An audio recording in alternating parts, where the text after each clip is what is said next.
That second preseason game debacle is in the books. It was more of a debacle than the Broncos game for a lot of reasons. But we're going to go through, we're going to project the Vikings 53-man rooster as well as practice squad after 2 preseason games. There have been some changes. There have been some changes because who knew that how you perform in a game situation might be a little bit more important than practice. We talk about practice, man. Woo. That's right. Anyways, let's dive on in. So, color coding scheme. Green is making the 53, orange/yellow.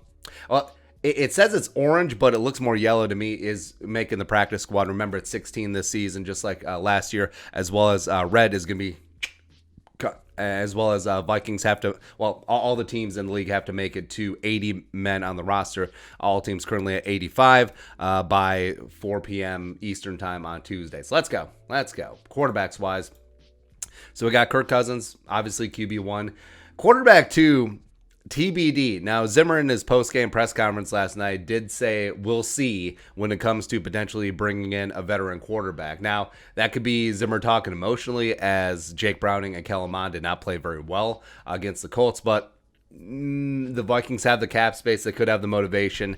Bring in RG3 off of the ESPN studio sets, trade a 5th-round pick to the Bears for Nick Foles, which isn't the worst idea at this stage, whatever. But I'm actually going to go on a limb and say that the QB2 of the Vikings isn't currently on the roster because Kellen Mond, love the future. He ain't that guy yet. He's practiced like 6 times. And then Jake Browning has turned into a pumpkin, but I think they'll still hang on to him on the practice squad.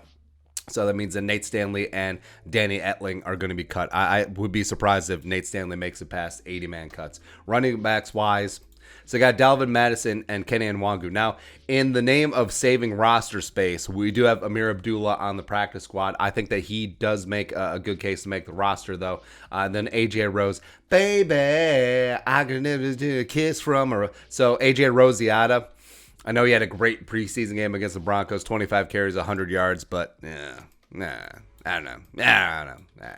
Fullbacks wise, C.J. Ham is the best blocking fullback in the league, and he showed that against the Colts. Love to see it. Jake Vargas, he'll be on the practice squad. The Vikings always like having 2 fullbacks in the sphere on the roster as well as on the practice squad. Wide receivers, cutting and pasting is really easy today. So you got Justin Friggin Jefferson, Adam Thielen, and I think D.D. Westbrook is going to be your wide receiver 3, at least to start the season. They're taking it very slowly with him, but he did practice in full on Thursday. And then I think that they'll carry 6, maybe 5, but I think that wide receiver 4 through 6 is going to be set. KJ Osborne, ISM, who showed really well against the Colts, and then Chad Beebe showed some life, and the coaching staff obviously love him.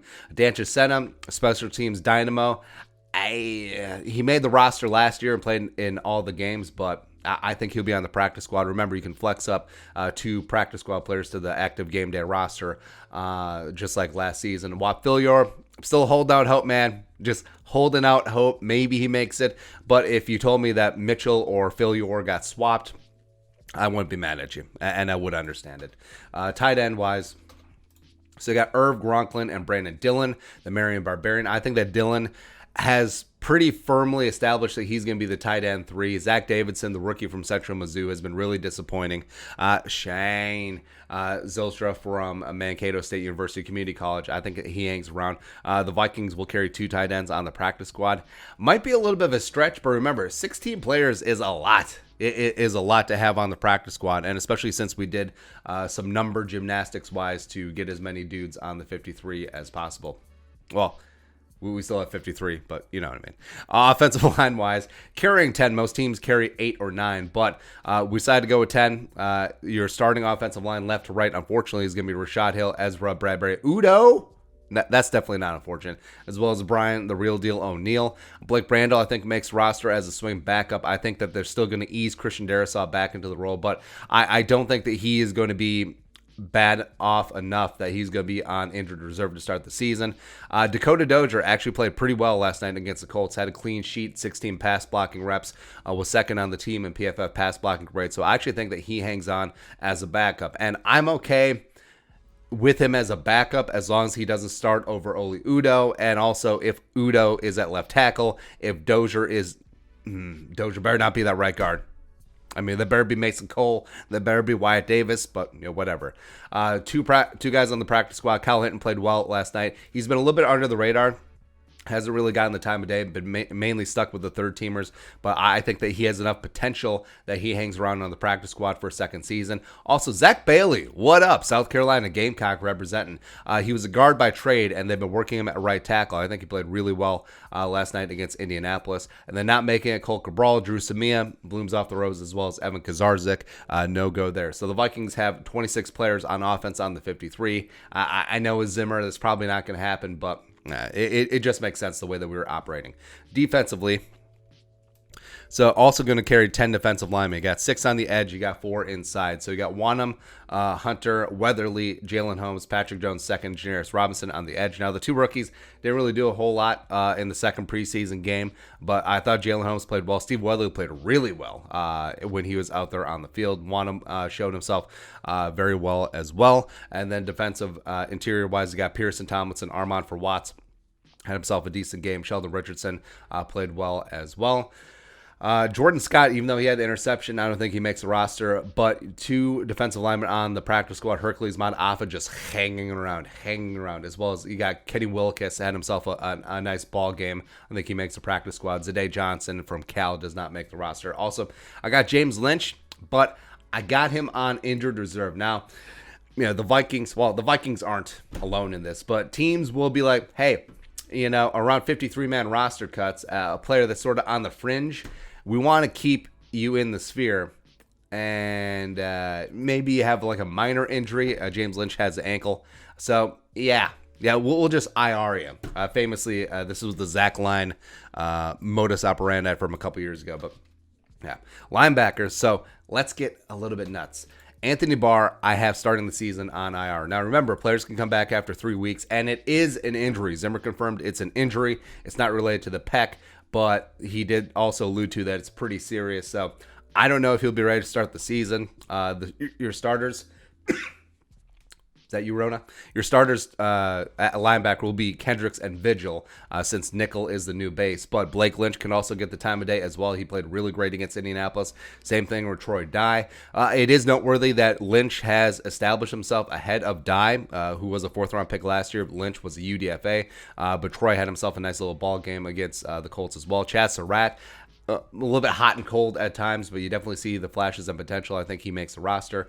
And then you got 2 on the practice squad. Ryan Connolly, the pride of Eden Prairie, showed well, as well as Christian Ellis coming out of Idaho, tough Borland, and doesn't quite get there. Cornerbacks-wise, carrying 6.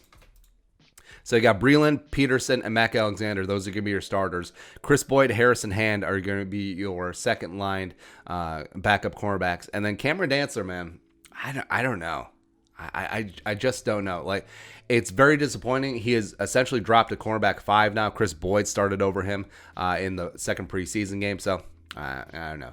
I think they keep the veteran Perry as the backup slot cornerback on the practice squad. Ty Smith and Dylan Mabin, no go. Now they carry 6 cornerbacks because they're only carrying 3 safeties on the roster, and no one has really stepped up as a backup safety, where Harrison and Woods are going to be your starters, but Bynum and Metellus and Dorn and Kirk, they all each got a lot of run, and they didn't show very well. Like, Cameron Bynum's really struggling out there. I think if the Vikings cut him with eyes of getting him on the practice squad, I don't think anyone would claim him.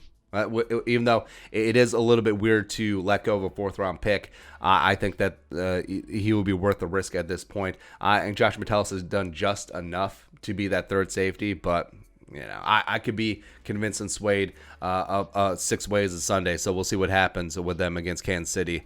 Specialists. So you got Joseph winning the kicking job by default with Riley Patterson on IR. You got Skolquit, who really redeemed himself, had himself a nice ball game against Indy, and Andrew DePaulo got himself the long snapper job once they get rid of... Who they rid of? What's that? The San Diego State guy. Doesn't matter. Injured reserve. So you got BC, you got Twyman on NFI, you got Blake Prohl, and then we added a couple names. We got James Lynch as well as Anthony Barr starting the year on IR. Remember, back after 3 weeks, so if that's what it takes, so be it. And also Riley Patterson. I think that Patterson, once he gets healthy, once he gets fully right, is going to be the Vikings kicker this season. And going forward, I think the kid, the Pride of Memphis, has a lot of potential. So that's it. That's our 53-man Rooster projection after the second preseason game. We got some hot takes a little bit out there as well. Mainly Anthony Barr starting on IR, as well as the Vikings backup quarterback not even being on the roster at the moment. But we'll see. What are your thoughts on our thoughts? Let us know in the comment section below. Subscribe for daily Vikings takes. Once put that work pulse on the Venmo. But until next time, Skol, production value.